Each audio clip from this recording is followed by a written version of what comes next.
ఇక దిమాకీ బనో బేవకూఫ్ నహీ, ప్రధాని మోదీ ఉపయోగించిన దిమాకీ నక్సల్స్ వ్యాఖ్యలకు కౌంటర్గా దిమాకీ బనో బేవకూఫ్ నహీ, సవాల్ కరో గులామీ నహీ అని ప్రకాష్ రాజ్ ట్వీట్ చేశారు.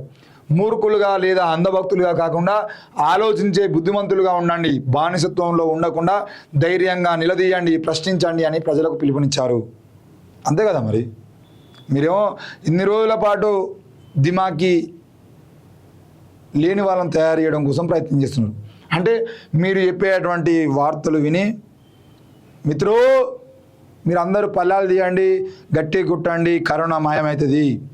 మిత్రో మీరు అందరు రాత్రిపూట కరెంటు బంద్ చేయండి, సప్పట్లు కొట్టండి. మిత్రో మీరు గంటలు కొట్టండి, కరోనా పోతుంది అని చెప్పారు పిచ్చోళ్ళలాగా. మిత్రో మీరు ఆవు పెండ తినండి, ఆరోగ్యం బాగుపడుతుంది. మిత్రో మీ దగ్గర ఆవు మూత్రం ఉండేది, స్వచ్ఛమైన ఆవు మూత్రం మేము 10 రూపాయలకు కొంటాము. బడి పిల్లలకేమో ఆహారం ఖర్చు చేయడము, బడి పిల్లలకు ఒక స్కూల్లో ఉత్తరప్రదేశ్ స్కూల్లోనే ఒక విద్యార్థికి 6 నుండి 7 రూపాయలు ఖర్చు చేస్తున్నారు ఒక విద్యార్థికి మధ్యాహ్న భోజనం పెట్టడానికి. కానీ అదే రాష్ట్రంలో ఆవు మూత్రం లీటర్కి 10 రూపాయలు పెట్టుకుంటారు. మీరు విద్యార్థుల మీద పెట్టాల్సిన డబ్బులేమో ఆవు మూత్రం మీద పెడతారు. మన దేశానికి రావాల్సినటువంటి గొప్ప గొప్ప సైంటిస్టులు ఏమో అమెరికా లాంటి దేశాలకు పోతారు. దేశం బాగుపడాలంటే ఎందుకు బాగుపడుతుంది? ఇక్కడ నుండి ఎవడన్నా చదువుకున్నవాడు దిమాగి అంటే మెదడు ఉపయోగించి ఏమన్నా మాట్లాడితే వాడు దిమాగి నక్సల్స్.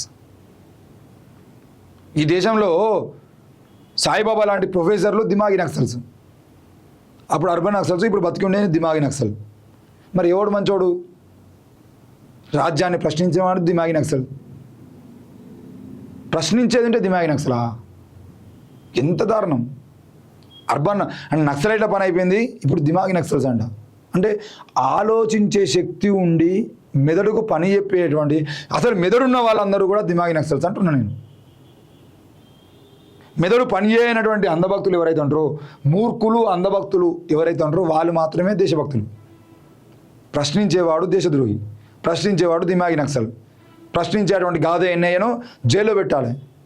సప్పట్లు కొట్టండి అని అనగానే సప్పట్లు కొట్టేటువంటి వాళ్ళనేమో మంత్రులను చేయాలి. తంబాకు నమిలి ఆ జాతీయ జెండాతో మూతి తీసుకున్న వాళ్ళేమో మంత్రులు కావాలి. ఈ రాజ్యాన్ని ప్రశ్నిస్తూ ఈ దేశం కోసం, ఈ రాజ్యం కోసం, ఈ ప్రజల కోసం, ఈ పేదవాళ్ళ కోసం, ఇక్కడ విద్యార్థుల కోసం, ఇక్కడ నిరుద్యోగుల కోసం మాట్లాడేటువంటి సాయిబాబా లాంటి వాళ్ళు, విమలక్క లాంటి వాళ్ళు, లేదంటే ఇదే కాంగ్రెస్ పార్టీలో ఉన్నటువంటి కోట శ్రీనివాసు లాంటి వాళ్ళు, గాదే ఇన్నయ్య లాంటి వాళ్ళు జైళ్ళ పాలు కావాలి. వీళ్ళు దేశద్రోహులుగా ముద్ర వేయబడాలి. వీళ్ళ మీద ఊపా కేసులు ఉండాలి.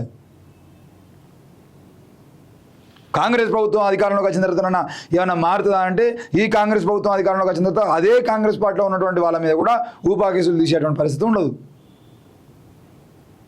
వీళ్ళకు మంత్రి సీతక్కతో పాటు కూర్చొని బతుకమ్మ ఆడడానికి విమలక్క కావాలి. వీళ్ళకు ఉస్మానియా యూనివర్సిటీ నుండి కూడా మా నాయకులు ఉన్నారని చెప్పుకోవడం కోసం కోట శ్రీనివాస్ లాంటి వ్యక్తులు కావాలి. వీళ్ళకు యూనివర్సిటీలో డెవలప్మెంట్ కోసం ఏం చేయాలని అడిగినప్పుడు మాత్రం కాసిం లాంటి ప్రొఫెసర్లు కావాలి.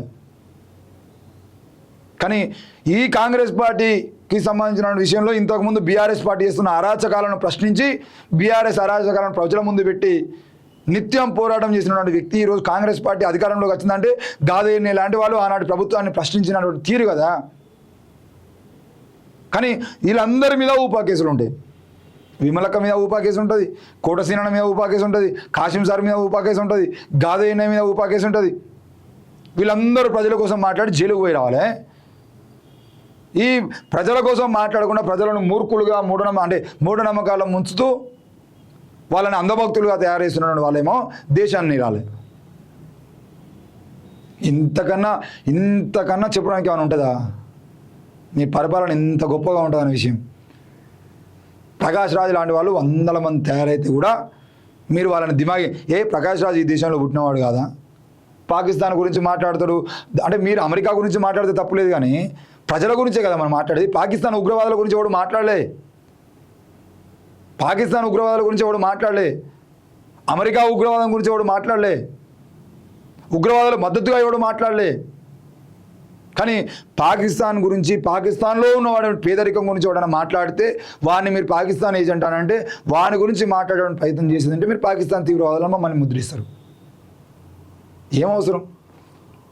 ప్రపంచ దేశాలన్నీ ఈ యుద్ధాలు అన్నీ మానుకొని మంచి శాంతి మార్గంలో ఉండాలని మాట్లాడేటువంటి ప్రకాష్ రాజు లాంటి వాళ్ళు అన్ని దేశాల గురించి మాట్లాడుతారు. మీకు అర్థం కాకపోతే అది మీ తెలివి తక్కువదనం. ఆవుమూత్రం ఇంకో లీటర్ తాగండి, అప్పుడు అర్థమైతే మీకు.